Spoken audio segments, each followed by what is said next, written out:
도박 손실금이 내가 1억인데 월 수익은 200만 원밖에 안 낸다. 다 갚아야 되는 거냐? 파산을 할 때도 그런 경우에 다 갚으라고 하지는 않아요. 다 갚을 수가 없거든요. 갚을 수 있으면 갚게 하고 갚지 못하면 갚을 수 있는 만큼만 갚게 한다. 이게 도박에 대한 법원의 태도라고 볼 수가 있을 것 같아요. 그리고 아까 얘기한 전날 돈을 빌려서 도박을 하고 바로 다음날 손실을 봤으니까 개인회생 신청할 수 있느냐?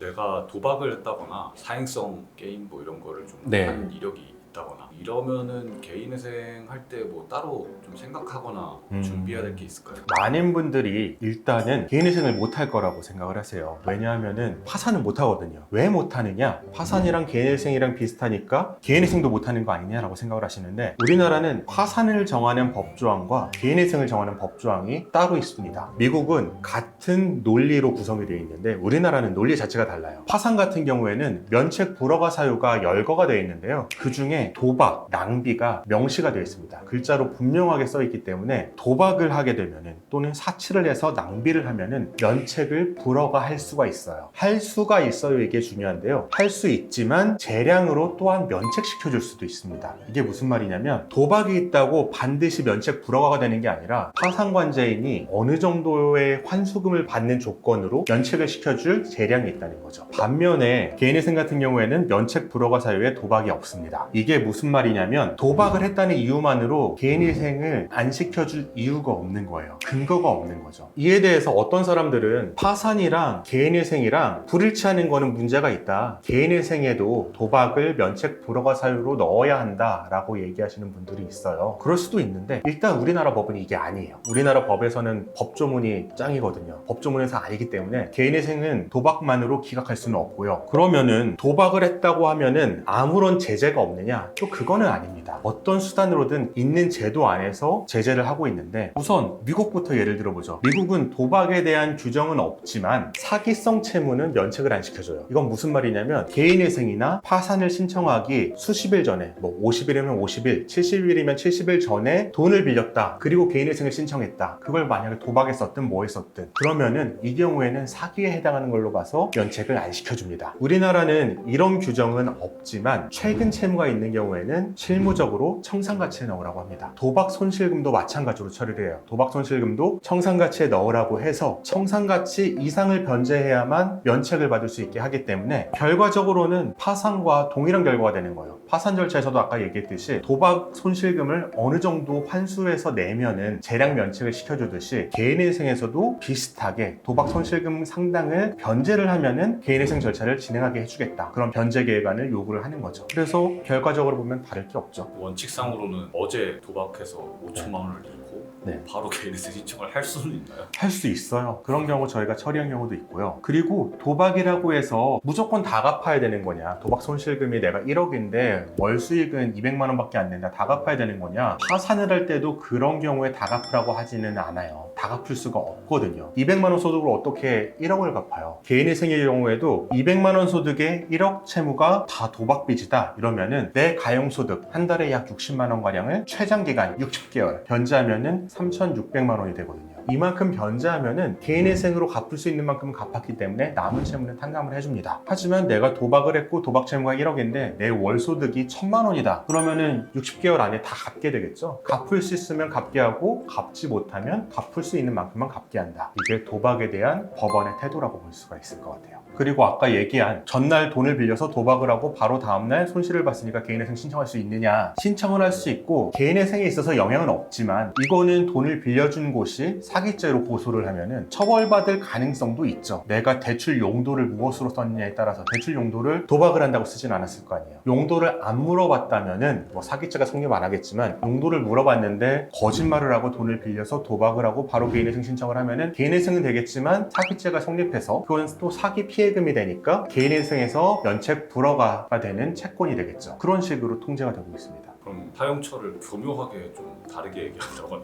그냥 개인적으로 쓸 일이 있어요? 그거는 이제 경찰에서 판단할 일이죠. 경찰과 법원에서 사기냐 아니냐 판단하는 거에 따라서 결과적으로 달라지는 거지, 개인 회생에 있어서 직접적으로 그것을 규제하지는 않는다. 하지만 금융기관이 마음 먹으면 통제할 수 있다. 이렇게 하면 될 것 같아요. 그럼 말씀하신 것들이 전국 어디서나 다 적용이 되나요? 전국 어디서나 다 적용이 되고요. 가용소득을 산정할 때 보장하는 생계비에 있어서는 회생법원과 지방법원과 기준이 달라요. 회생법원이 60%를 보장해 줄 수도 있고 일부 지방법원은 50%, 40%만 너희가 생활비로 쓰고 나머지는 다 변제해라 이렇게 할 수도 있고요. 이 부분에 대해서는 법원의 입장이 다를 수는 있어요. 도박을 해도 서울에서 해야겠네요. 도박을 하면 안 되지만 도박의 장점은 중요하지 않고요. 회생을 하실 때는 회생법원 관할에서 하시는 게 좋죠.